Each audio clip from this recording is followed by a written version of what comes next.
자, 속슬 차트를 먼저 보겠습니다. 일봉이고요. 구독자님들께 9일 전 8월 11일에 제시드렸던 저항이 43.8에서 44죠. 그리고 실제로 전략상 제시해드렸던 곳이 24.85에서 28.4였습니다. 여기 중간값으로부터 오늘날의 자리까지는 대략 몇 퍼센트 올랐을까요? 그렇게 많이 안 오른 것 같아 보이지만 막상 재보면 무려 플러스 52% 올랐습니다. 제가 블로그에서 공개적으로 제시해드렸던 구간이 바로 이 구간이죠. 그렇다면 플러스 50%나 오른 시점에서는 당연히 일부 청산이 고려될 수 있고 43.8에서 44는 닿으면 물론 좋긴 하지만 해봤자 고점에서 플러스 5% 정도밖에 되지 않기 때문에 충분히 낙폭 과대 전략으로 접근하셨던 분들은 이미 수익 실현을 천천히 하고 계시다. 왜냐하면 내일이 또 잭슨홀 미팅이고 금요일에 파월 연설이 있죠. 물론 비둘기파적인 분위기로 가긴 하겠습니다만 그래도 주요 지표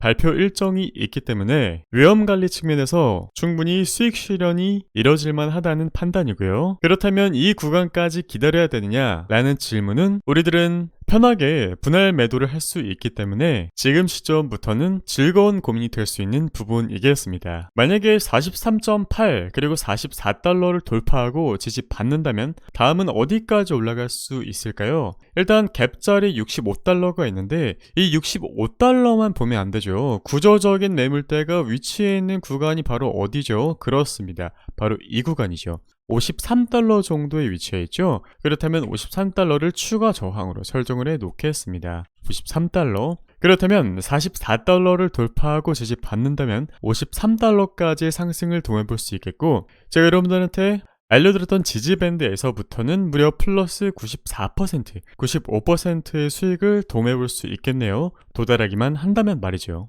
자, 그리고 의문점을 가지실 수 있는 부분이 있는데 필라델피아 반도체 지수 그리고 속슬 왜 두 개의 차트를 따로 해석을 해야 될까요? 충분히 헷갈리실 수 있습니다. 제가 여기에 대해서 좀 간결하게 설명을 드려볼게요. 네, 일단 속슬 필라델피아 반도체 곱하기 3 레버리지가 필라델피아 반도체 지수 그 자체를 추종한다는 사실은 알고 계실 겁니다. 단순하게 이야기해서 필라델피아 반도체 지수가 플러스 1% 오르면 속슬은 플러스 3% 올라되고 마이너스 1% 내리면 속슬은 마이너스 3% 내리는 게 우리가 아는 상식이죠. 하지만 우리가 간과한 게 하나 있습니다. 바로 속슬이 더 큰 변동성으로 차트가 움직인다는 사실을 말이죠. 간단하게 지금 보고 계신 차트는 속슬의 월봉입니다. 월봉상 고점을 돌파하지 못했죠. 그런데 필라델피아 반도체 지수의 월봉을 보면 이미 전 고점은 돌파한 지 오래입니다. 왜 그럴까요?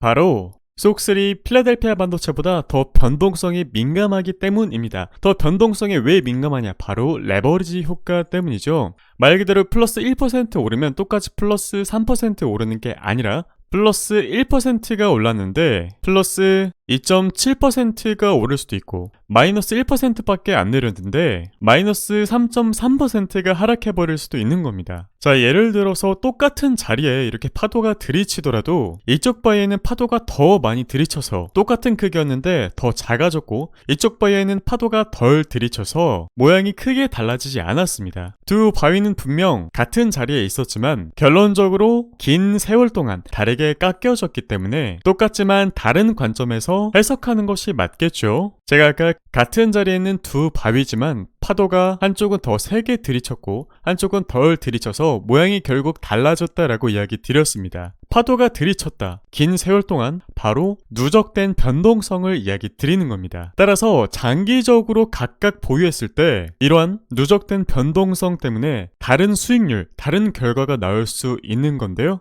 특히 필라델피아 반도체 지수의 변동성이 커지면 커질수록 속슬의 변동성도 점점 더 커져서 똑같이 따라가야 하는데 따라가지 못해서 결국 이렇게 다른 차트 모양이 만들어진 것이고 그래서 결론적으로 속슬과 필라델피아 반도체 지수는 다르게 차트 해석을 해야 됩니다. 거기다가 레버리지 ETF는 1일 재조정이란 것을 하기 위해서 추가적인 거래를 발생시키는데 추가적인 거래를 발생시킨다라는 것은 누군가가 인위적으로 직접 개입해서 처리를 해야 된다라는 것이죠. 누군가가 추가적으로 일을 더 하게 되면 뭐가 더 들죠? 그렇습니다. 돈이 더 들죠. 그래서 운영 비용이 더 들게 되고 그에 따른 이자 비용이 발생합니다. 이 운영 비용과 이자 비용까지 추가돼서 속슬은 결국 필라델피아 반도체 지수를 추종함에도 불구하고 장기적으로 봤을 때 수익률이 낮게 누적될 수밖에 없는 겁니다. 운영비용, 이자비용, 거래비용, 차입비용 등 이런 것들 때문에 속슬 그리고 필라델피아 반도체 지수를 아주 긴 시간 동안 보유했을 때 수익률이 달라지게 되는 것이죠. 레버리지 ETF를 장기 투자하기에 불리하다는 것, 바로 이러한 이유에서 여러분들에게 쉽게 설명드릴 수 있겠습니다.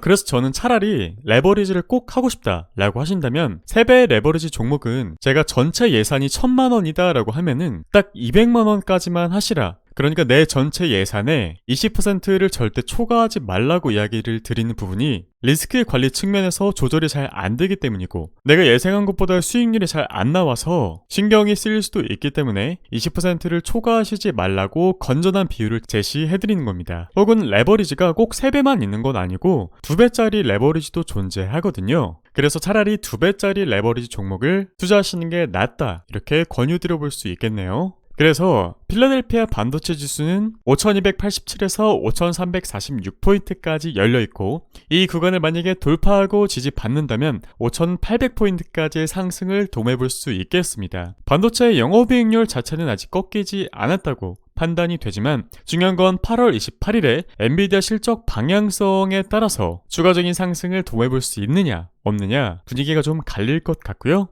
속슬 역시 오늘날의 자리부터 분할 매도가 충분히 가능한 자리이고, 따라서 신규 진입은 조금 어려울 수 있고 43.8에서 44달러 매도 포인트로 활용될 수 있고, 2차 포인트는 53달러, 3차 포인트는 65달러로 제한드릴 수 있겠습니다. 그리고 마지막 복습, 3배 레버리지의 장기 투자가 왜 어렵느냐, 지수의 변동성이 커지면 커질수록 3배 레버리지 종목이 정확하게 추종을 하지 못하고, 그 추종을 하지 못한 변동성이 시간이 가면서 점점 쌓이기 때문에 따라가지 못한 그 갭 차이가 점점 커지고, 그래서 항상 내가 기대한 것과 다르게 시세 추종이 나오지 않게 되고, 게다가 운영비용, 이자비용까지 발생해서 장기 투자하기엔 조금 불리할 수 있다라는 부분 꼭 기억하시기를 바라겠습니다. 최고의 종목으로 최대의 수익을 추구합니다.